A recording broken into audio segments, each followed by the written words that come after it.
Councilwoman Whistler, you are live. Thank you.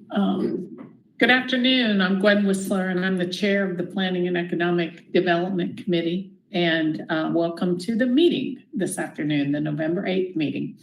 All of the council members and staff are participating virtually. To help our audience follow along, I'll state each section of the agenda aloud. We're streaming live on our virtual engagement hub, which is accessible through the virtual engagement hub link on the front page of the city's website. We also have an option for the public to listen live by phone by dialing 855-925-2801 and entering the code 8187. For those of you out there with us today, welcome. For today's meeting, we have the option for people to call in and comment live during the meeting.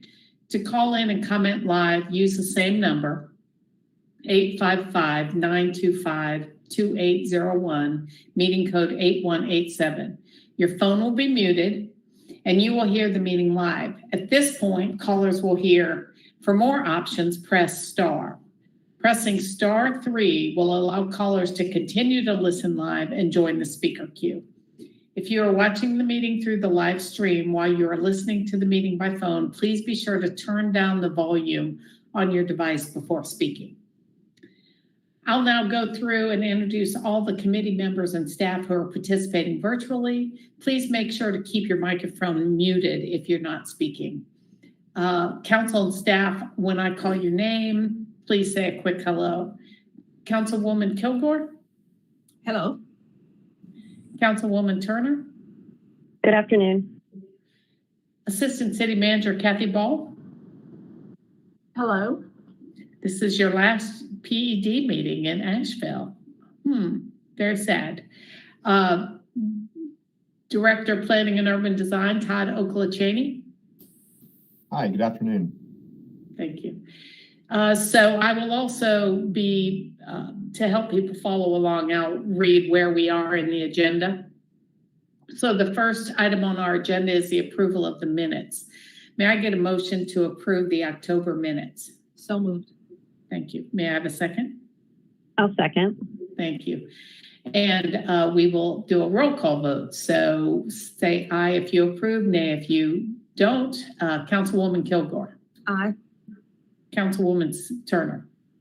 Aye. And myself, aye. So the minutes have been approved. So the second item on our agenda is the open space zoning text amendment. And I'll turn this over to Todd Okolachaney, who will start us on this item. So Todd, take it away. Thank you, Councilwoman Whistler, and good afternoon, members of PED. The purpose of the presentation today is to provide you all with an update on a proposal by Planning and Urban Design staff in regards to text amendments to our open space standards for the city. This is a project that we've been working on for the last few years and is one of the strategies that are identified in our Living Asheville Comprehensive Plan. Next slide, please. So just a few key takeaways that the proposed zoning text update to open space standards is something that, again, that we've been working on for the last few years. And it also includes a few zoning map amendments, and we'll cover where those areas are in the presentation today. That the comprehensive plan actually recommends in several areas of the comp plan to reduce regulatory barriers to infill housing. And this is one of the strategies that staff has been examining over the past few years as a way to reduce these zoning barriers to infill housing. And finally, that staff has collaborated with 8 boards and commissions over a period of 9 months. And that included the creation of an open space task force where we had representatives from multiple boards and commissions. Next slide, please. A few primary goals of the open space text amendment is to implement the Living Asheville Comprehensive Plan strategies that are related to the need for more housing in the city, to improve the quality and accessibility of open space, to align disjointed regulations, and to simplify and clarify development regulations. Next slide, please.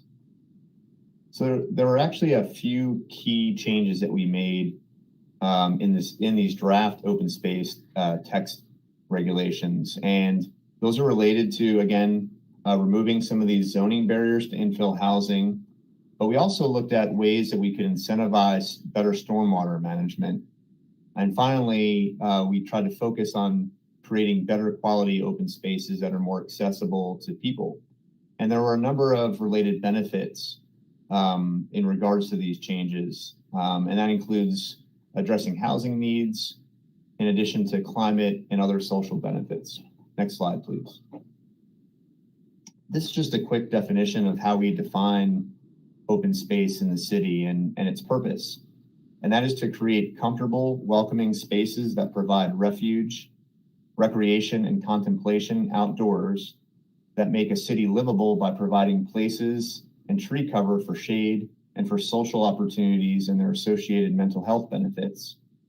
Open space also supports stormwater mitigation, heat island mitigation, air quality, and open space also provides a diversity of wildlife habitat and promotes an environmental ethic. Next slide, please. As I mentioned in the key takeaways slide, city staff did create a process that included what we called an open space task force. And this was created earlier on in this year as a way to kind of bring together representatives from different boards and commissions in the city that might have different interests or priorities.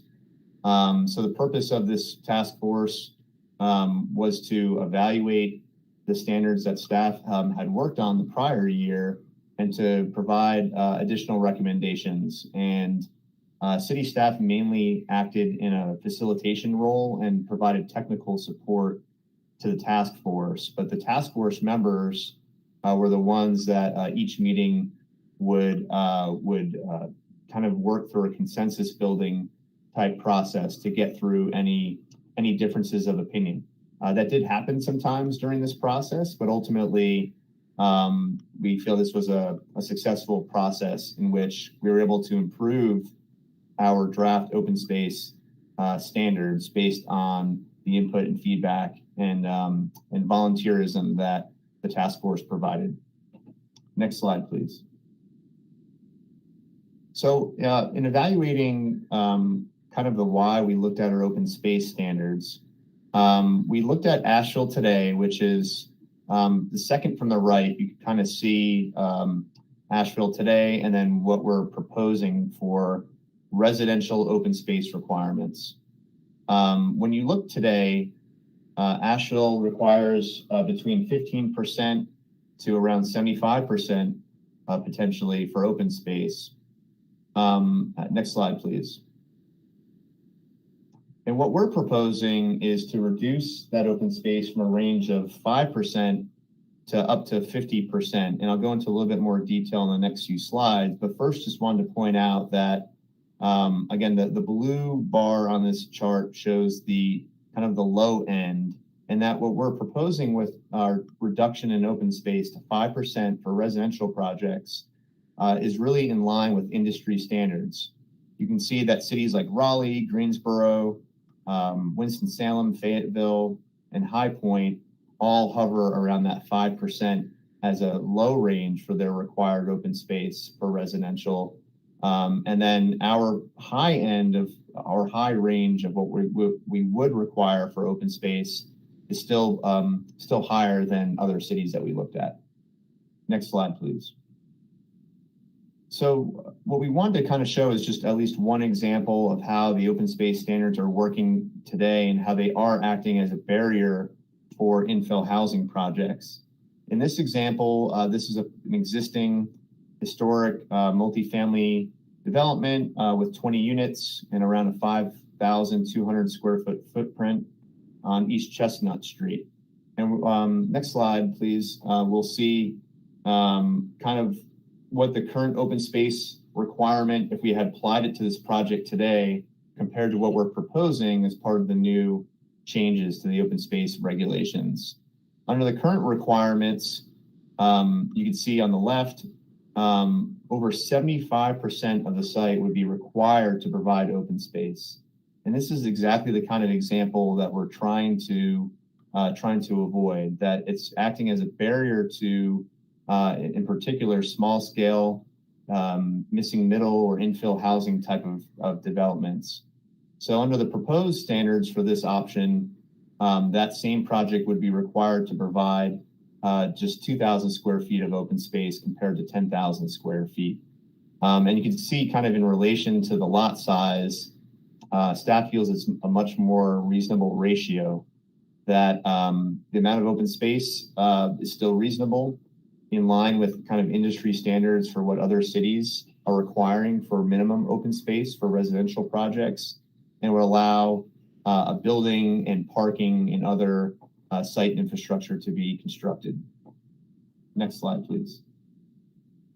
Let's take a quick look at the open space requirements regarding commercial land uses. So again, Asheville today is the second from the right, and we're showing a low on a low end to a high end of how much commercial land use development would require for open space. And the range, again, is somewhere between about 5% to 15% today. And what we're proposing is 5% to 50%. And I'll explain why that on the high end, why we will be requiring that much with this new open space standard. I think another kind of relevant piece of information from this slide is also the fact that many cities don't require open space for commercial uses. So some cities like Greensboro, Winston-Salem, Greenville, and High Point don't require any minimum open space standards for commercial development, where cities like Raleigh and Fayetteville do have some standards in place. Next slide, please.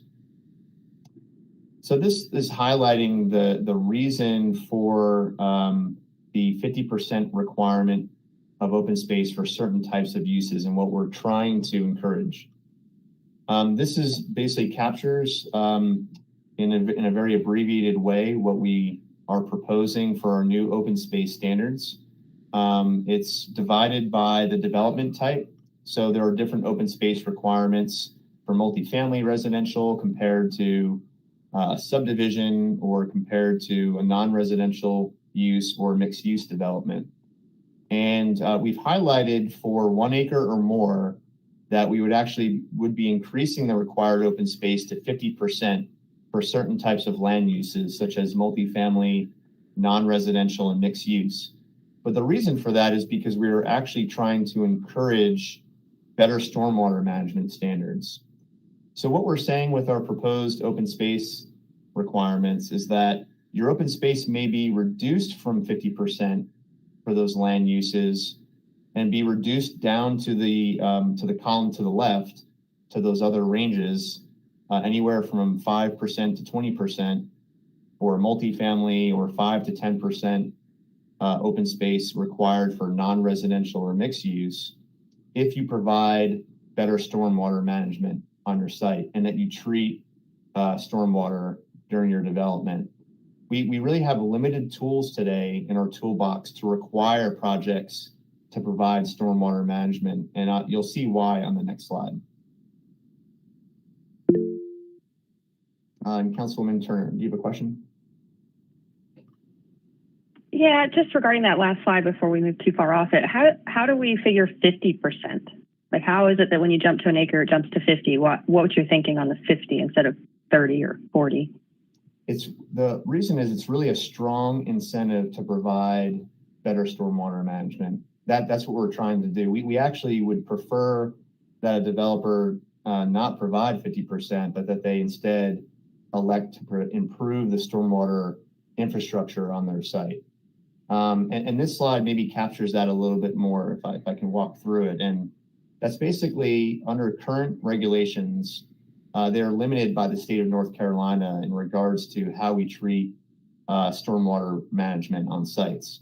So this is an example of a 100% basically, or pretty close to 100% paved site or impervious site on Patton Avenue. If this site were to be redeveloped today, they would not be required to follow our stormwater management regulations, because you're basically required to only provide stormwater when you are increasing the amount of impervious coverage on your site or the amount of pavement. So under our new open space standards, we're basically saying that for a site that is 100% or close to 100% developed with all impervious coverage like this site today, they would have to provide 50% open space, or they could reduce it all the way down to potentially 5% for commercial, but only if they include better stormwater detention. And especially, this is a great example, I think, because along Patton Avenue, as we all know, does have flooding issues, and there's a lot of development throughout the city that is contributing to nuisance flooding that we see throughout the city. So basically, the 50% requirement for open space for a site like this is really meant to act as an incentive to provide better stormwater management. Next slide, please. And this slide just kind of demonstrates why we're looking at stormwater. This is a map that is from our climate resiliency study for the city that was prepared by NEMAC and is in the appendix of the Living Asheville Comprehensive Plan. And it just highlights the kind of the areas in the city that are experiencing nuisance flooding today and why we wanted to really look creatively at better managing stormwater management. And again, we have very few tools to actually accomplish that. And I think another important takeaway from this map is it does highlight some of the neighborhoods that are most vulnerable to nuisance flooding, such as Shiloh and North Shiloh, Grove Park, Malvern Hills, and the downtown area. So again, these are kind of the rationale or impetus for why we wanted to take a look at stormwater as a part of these open space standards. Next slide, please. So our draft regulations also include an incentive for what we call good design. And the purpose here is that we're trying to create open spaces that are more accessible and usable for people. So the open space standards across the board can be reduced by 5% if you include a number of different criteria. And that is that 70% of the open space is contiguous, that it's next to each other. What we don't want to see, and what we often see today, is that open space is kind of scattered throughout the site, and it's not very usable when it's designed that way. We want that open space to be generally rectangular in shape. And again, that would make it more usable to people. We're saying that 75% of the open space is 5%, has a slope of 5% or less. In order for open space to be accessible to people, again, it should be located on slopes that are not as severe as we see today on many development sites. And finally, if you provide a certain amount of seating as part of your open space design. So basically, in aggregate, all of these requirements would allow you to reduce your open space by 5%. Councilwoman Turner. Yeah. Or I'm sorry, Councilwoman Whistler. Sage and I look a lot like that. So with open space, just to clarify, this doesn't have to be open to the public. It just needs to be open to whoever has access to the individual property, right? That's correct. So I mean, it could still be fenced in or something. I mean, you know, like the project you showed at the very beginning, that whole perimeter, I believe, is all fenced in at this point.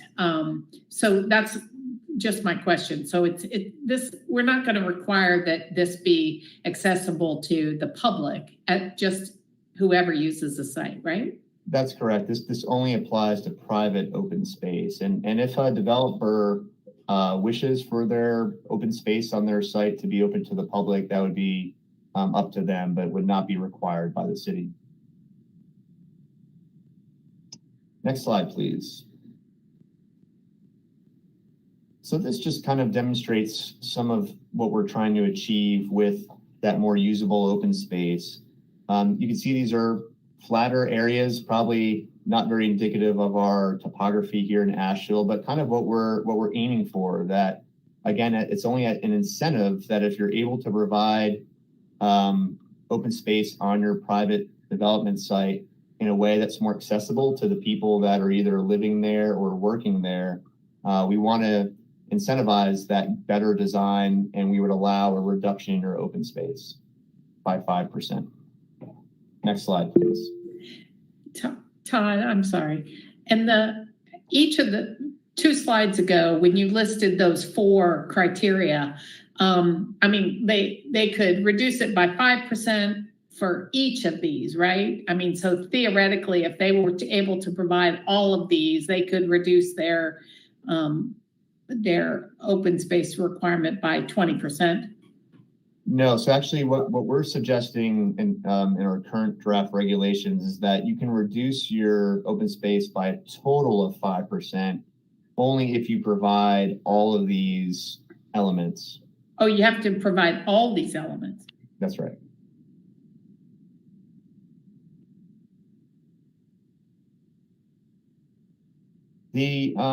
This slide just kind of demonstrates some of the open space task force led deliverables and changes that we made based on our conversations with the task force. And I won't necessarily go through all of these, but I'll highlight a few. And one of them is that open space would now be required for industrial zoning districts where we have no open space requirements today.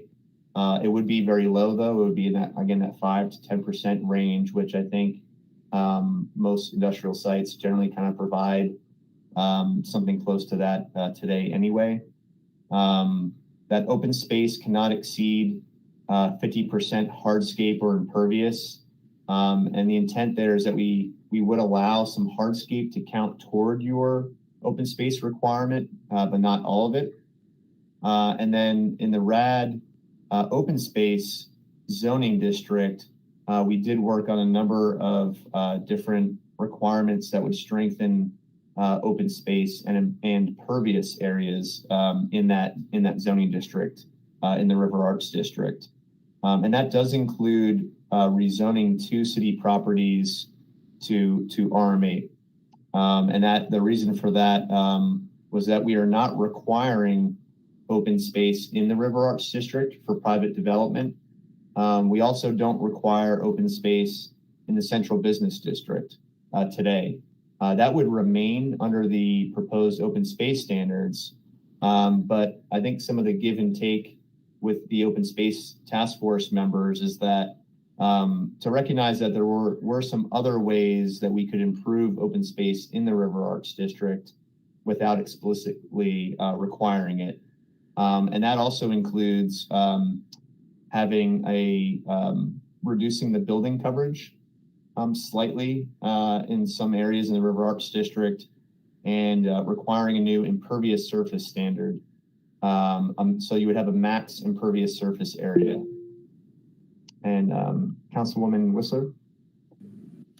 Question. And it just brings to mind the River Arts District and the fact that, there's, potentially they're on flood plains or whatever you call it. Could an open space be like, on the second floor, on the first, on the ground level, and then you have a building up above it? So like, for example, if you were in a flood zone or something like that, and you weren't building on the first floor, could you count that ground space as open space?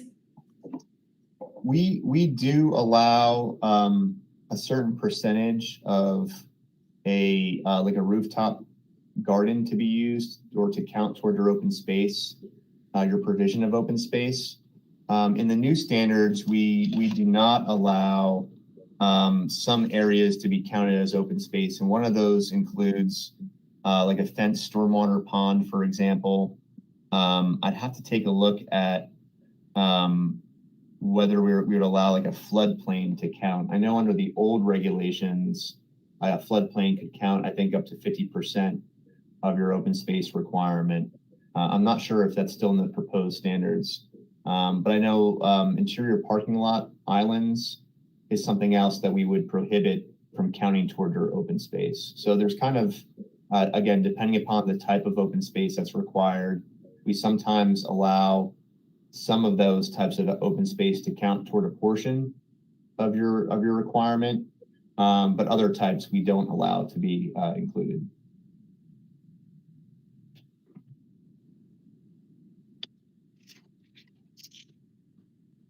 The last point I wanted to make, Councilwoman Turner. How about let's let you go ahead and make your last point. Okay. So the last point on this slide, and we highlighted on the last bullet, and that is that a subcommittee was created toward the end of this process of the Open Space Task Force to improve tree planting standards and processes. And that was done in exchange for providing open space in the Central Business District. So there were several representatives on the Open Space Task Force that wanted to see open space added as a requirement in downtown. Ultimately, that was not included in the draft regulations, but instead, the subcommittee has been looking at ways to improve tree planting standards and landscaping standards. And I think that's something that we've been working on and plan to present to you all in the coming months. And Councilwoman Turner, do you have a question? Well, I'm thinking about this 50% and the potential for a 5% reduction and how that 5% is a pretty small number. Has there been any thought around, if you achieve certain affordability or, because what we're seeing is, I don't remember how many slides back, but we know there's no open space requirement right now up to 8 units.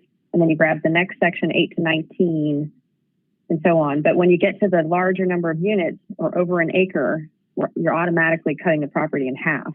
So I'm wondering, how does this impact utilities, setbacks and stuff? And maybe there could be an example when it comes to council, because by the time you take a acre of property or an acre and a half and you pull the 20 feet for the multifamily setback on every side, and you've got utilities and your tree plantings and now this open space, I'm just wondering how much is left to build? Are we down to 25% of the property? And if so, is there a greater height allowance? How does this really work? Yeah. Sure. If we can go to the maybe next some slide. Examples.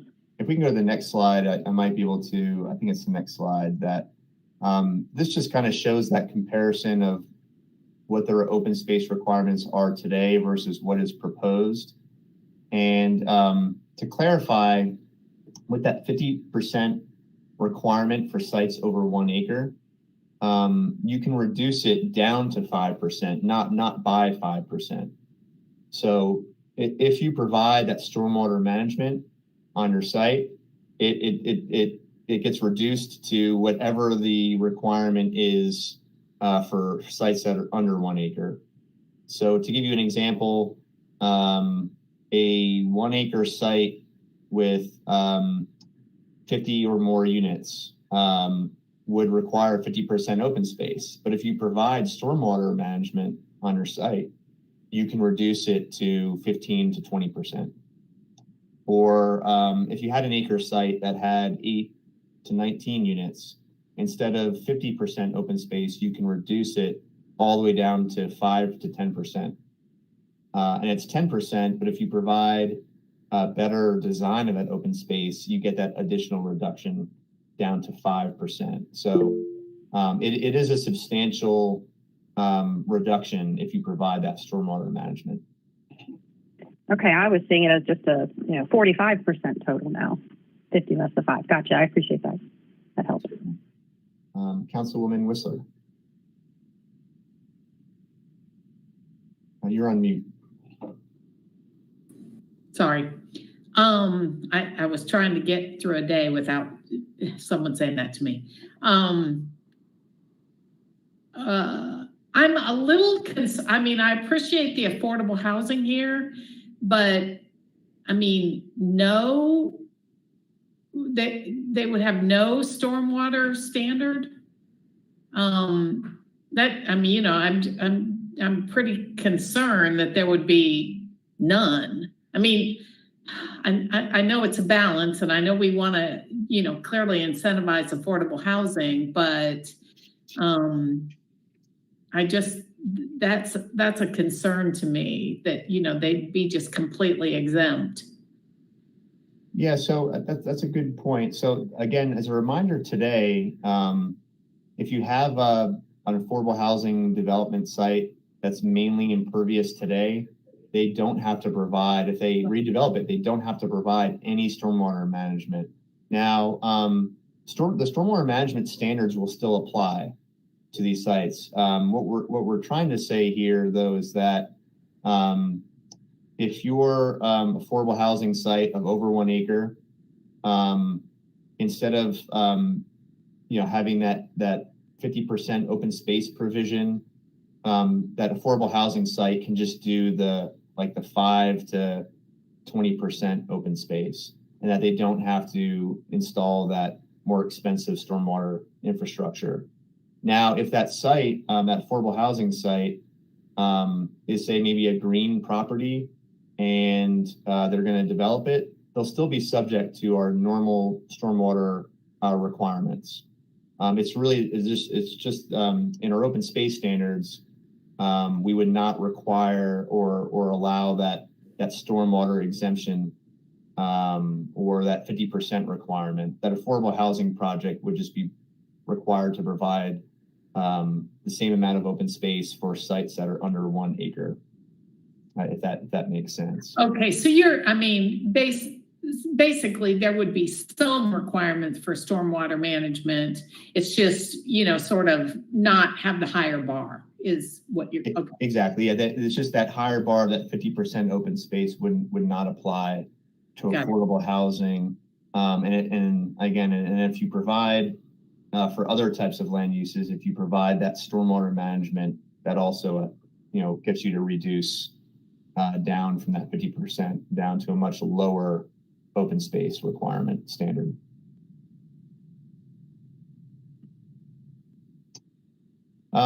Any other questions about kind of the current versus the proposed requirements?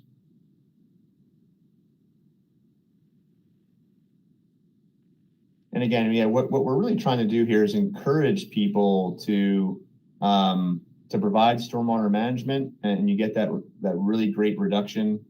And we're trying not to negatively impact affordable housing.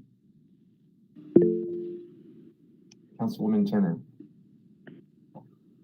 Sure. I just want to share 2 pieces of input that I received when I was talking to smaller scale developers that might do an infill project. And one was a question around, what does this mean for single family home neighborhoods? We've got lots of neighborhoods going in. This doesn't seem to address that, or maybe I missed it if it did.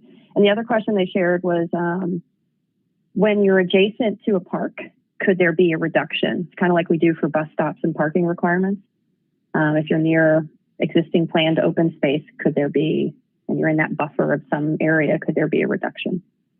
Just sharing those as input from the community I heard. I didn't really know how to answer either. Yeah, two good comments. So the first one related to kind of the single family type development. So we do have the requirement for new subdivisions. And we do have definitions where we consider a minor versus a major subdivision. But single family homes today, really the open space for those properties just for 1 unit is really regulated by the buffers that are required on that site. And that's kind of the intent there with that type of single family development. And again, once you get into that subdivision definition, you would be required to provide more open space. And then the other recommendation that was something that I know that the Open Space Task Force did consider was, if you have a development that's located next to a park, could you get a further exemption? Ultimately, it was decided that that should not be included. I think the reason for that might be that we really tried to focus our efforts on the reducing the requirement for open space if you provide stormwater, because we just don't have any way of getting sites to comply with like a better stormwater management requirement. And then the second focus was affordable housing. And we really just wanted to try to keep it focused on those two areas as a way to incentivize and support that type of development. Thank you, Todd. So this is really just stormwater driven. On the list of groups that reviewed it, was the Stormwater Task Force one of them? I know they're fairly new. I'd have to go back and check to see if they were one of the groups that we reached out to. If not, we'll make sure to do that.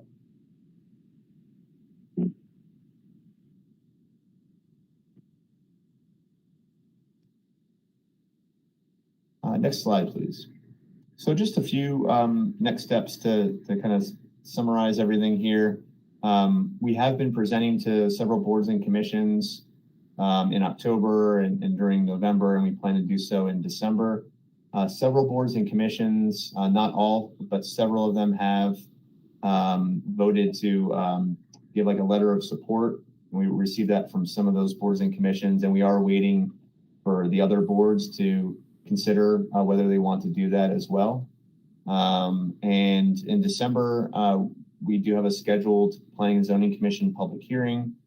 And then in January is our tentative date to present this to City Council at a public hearing. Yes, Councilwoman Kilgore. Yes, I was just wondering, has there been some kind of cost analysis for this particular program? How much money will it save the city, basically, with the stormwater by having a program like this?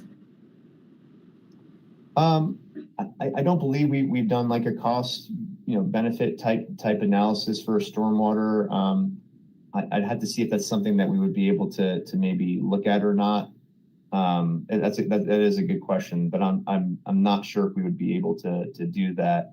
I think our primary goal here is to we're obviously suggesting to reduce, generally speaking, open space standards to align with our infill housing goals. And then the stormwater incentive, it would impact kind of the private property, obviously, but I'm not sure what kind of financial impact that would have maybe on our own stormwater system. But I would imagine that if more private development sites took advantage and provided better stormwater management on their site, that I do think it would have a positive impact on the city's public stormwater infrastructure. Thank you. Yes, Councilwoman Whistler. Todd, I wonder, and not specifically related to this, but well, kind of. When you showed the areas that were subject to nuisance floodings, I certainly think of the Grove Park area as pretty developed. It's kind of highly, sort of hard to imagine that they're going to develop it a whole lot more unless they want to, take out the golf course, which don't even raise that issue. But I wonder if there's anything we could do to incent currently developed areas to, redo maybe impervious surfaces or improve their stormwater management, even if it's not in connection with a big redevelopment. If there's a way to, even homeowners maybe, I don't know, it would be something to think about, because this is all about kind of new development, and we've got situations that are frankly just kind of there and not great. And I'm just wondering if that would be legal, or if there's any thought put into incentivizing people to fix what they have. Just Absolutely. I think that's a great recommendation and something that we can look at for other types of zoning amendments that we make in the future and future text amendments.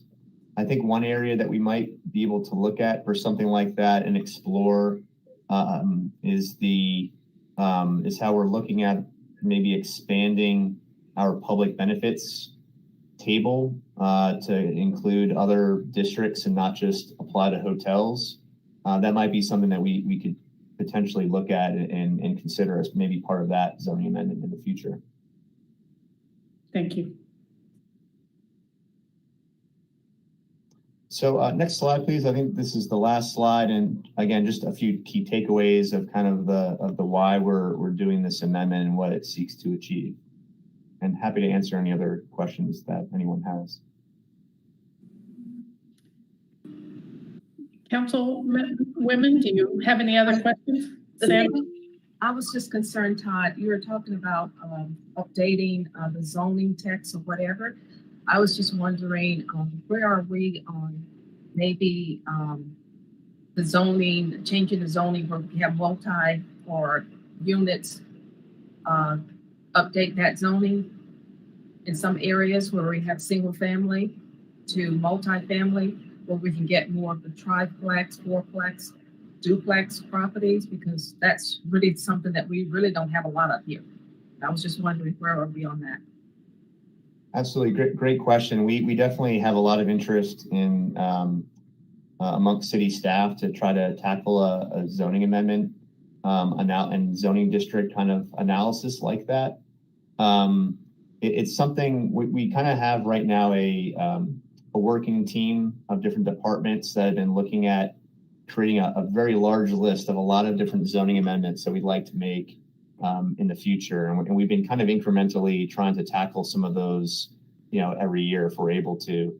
I think looking at all of our residential zoning districts, in particular single family districts, and seeing if there are ways to introduce other types of missing middle housing is something that's kind of risen up to the top probably in the last year or so, is something that we'd like to take a look at.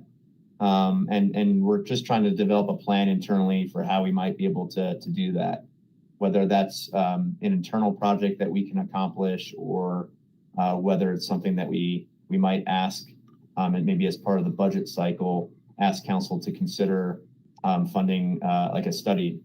Some cities like Greenville, South Carolina, and Norfolk, Virginia, have done really fantastic analyses of their single family zoning districts and all their residential zoning districts to identify additional regulatory barriers that are stopping those types of missing middle housing from being developed.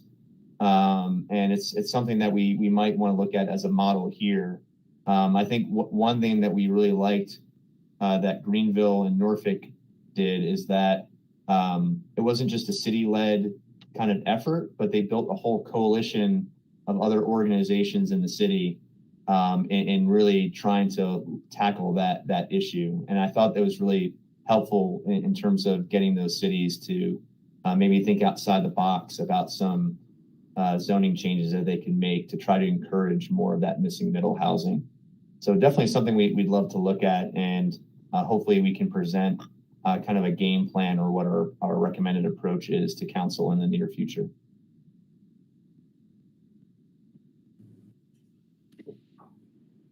Todd, do you want us to take any action today, or you just wanted to have this discussion? No action.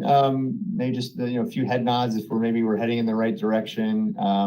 Again, we do hope to present this to Planning and Zoning Commission in December, and then come to you all in January. Again, we really enjoyed the process that we had. I definitely want to give a shout out to the representatives of the Open Space Task Force that devoted a lot of their time, and I think it was over 16 meetings, to try to make this text amendment better. And I think we achieved kind of what we sought out to do, and having different representatives, again, with different priorities, get in the same room and hash it out. So I think it's really improved the draft code that we have, and we're proud of it.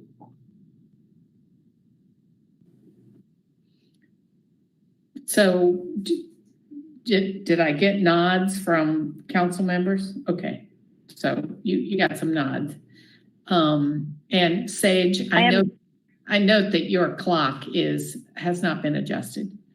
It has not. Okay. It hasn't. I'm still living in the past yesterday. Okay. I am curious about some examples though, Todd, so maybe I could plug that a little bit more when it comes to council. We've got time, but even like on a recent one, like what would have happened at 130 Charlotte Street had this been in place? It'd be an interesting question. Yeah, that is. Thank you. And thanks to the task force. Absolutely. We could definitely take a look at that example, or if you have any, specific sites you would like us to look at, feel free to send those and we'll be happy to take a look. Super. Okay, with that, I'm going to, we'll move to the general public comments. So if callers will have 3 minutes to comment. At the end of the 3 minutes, staff will ask you to wrap up your comment. We'll hold public comment for up to an hour. Staff, do we have anyone in the speaker queue?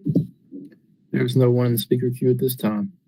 Unbelievable. I'm sure they're all watching. They're just not in the speaker queue. We probably have thousands, I tell you. So I will close the public comment and go ahead and adjourn the meeting. Thank you, Kathy, for always supporting this committee. We're going to miss you. Yeah. We're gonna miss you not only on this committee, but all over the place. Yeah. Da-na-na-na. No. Okay. Thank you, everyone. Thanks. Bye-bye.